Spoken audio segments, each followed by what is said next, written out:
Are your people working hard but not reaching their full potential? The problem is not effort, it is development. At the Modern Observer Group, we transform workforce development into real performance. Our human-centered achievement programs help your team think better, communicate stronger, and execute at a higher level. That means higher employee engagement, stronger leadership, and measurable results across your organization. If you want a workforce that performs, leads, and delivers, it is time to invest in your people.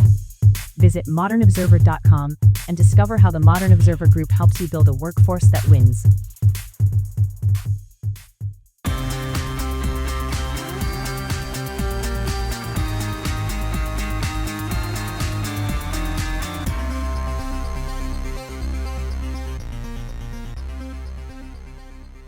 Houthis blockade the Red Sea.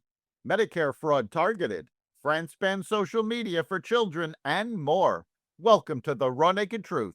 I'm your host, Eric Lopkin, and here's the news you need to know.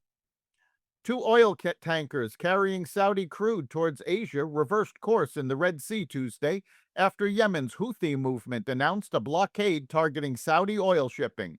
The tankers had loaded crude at Saudi Arabia's Red Sea port of Yanbu and were headed for China and India. Instead of continuing south through the Bab el-Mandeb Strait into the Indian Ocean, both turned north towards the Suez Canal. The Houthis warned shipping companies that vessels loading or unloading Saudi oil could be attacked. Saudi Arabia has been using pipelines to move crude from the Gulf side of the country to Yanbu because traffic through the Strait of Hormuz has been restricted by the U.S.-Iran conflict. The Red Sea route has therefore become an important alternative for Saudi exports. President Donald Trump stated that the Houthis had not closed Bab el-Mandeb, but that the United States would respond if they did. Brent crude traded above $91 a barrel Tuesday as shipping risks increased in both choke points. The Trump administration is withholding more than $1 billion in Medicare funding from California and Minnesota, $867 million from California and about $200 million from Minnesota, citing suspected fraud in both states' public health programs. The Democratic governors of both states called the move politically motivated, while the administration said it would release the funds once the states proved the funds were legitimate. New Jersey Governor Mickey Sherrill said Tuesday that 6,600 non-citizens were registered to vote in the state by a malfunctioning DMV software system, and that 400 of them cast ballots in recent elections. Sherrill said the problem had been identified under her predecessor, fellow Democrat Phil Murphy, but never publicly disclosed.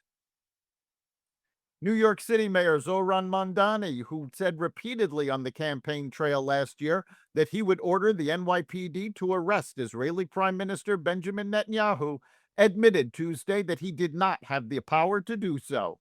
The admission came at the end of a 2-minute video in which Mamdani repeatedly denounced Netanyahu as a, quote, war criminal, unquote. A group representing America's manufacturers on Tuesday released a report marking 1 year since the enactment of the 2025 tax law that includes examples of the legislation's benefits to the manufacturing sector in all 50 states.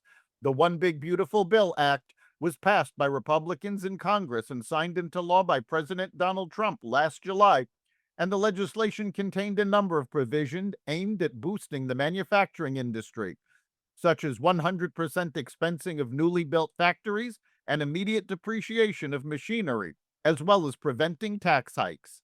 The National Association of Manufacturers released an analysis that estimated the number of jobs protected by the provisions of the One Big Beautiful Bill, along with the amount of economic growth and wages it preserved.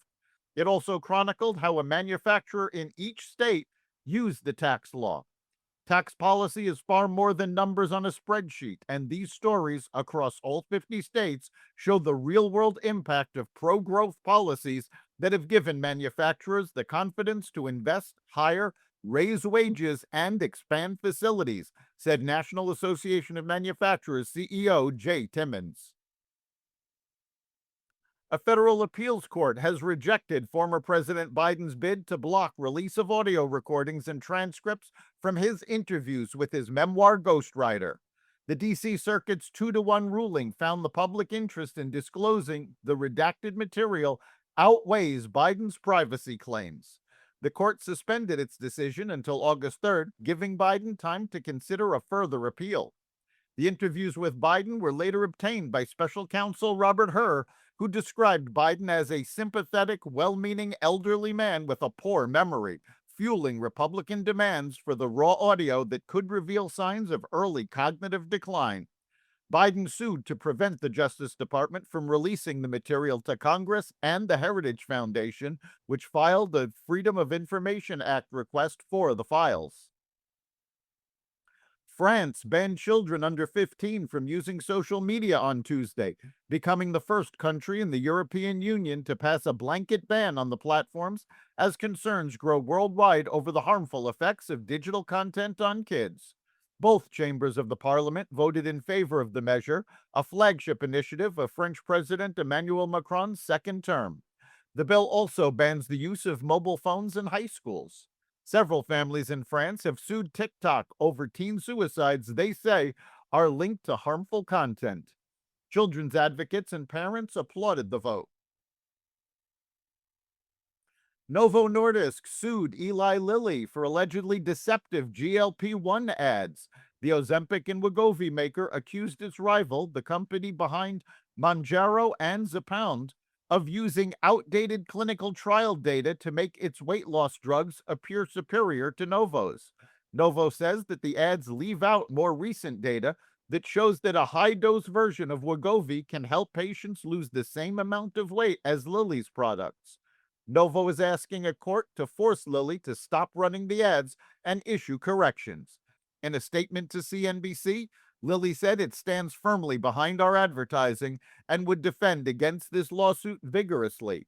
As of last year, Lilly has overtaken Novo as the top GLP-1 company by revenue and market share. That's the Raw Naked Truth for July 22nd, 2026. Remember to like and subscribe to the Raw Naked Truth wherever you listen to podcasts. You can catch every episode of the Raw Naked Truth Daily News Brief, as well as our sister podcast, Carnivore Radio, with news analysis and commentary, and the rest of the Xvadio Podcast Network at xvadio.com, the Apple Podcast app, YouTube, Rumble, Spotify, iHeartRadio, Audible, Amazon Music, and other platforms that respect freedom of speech. We'll see you next time.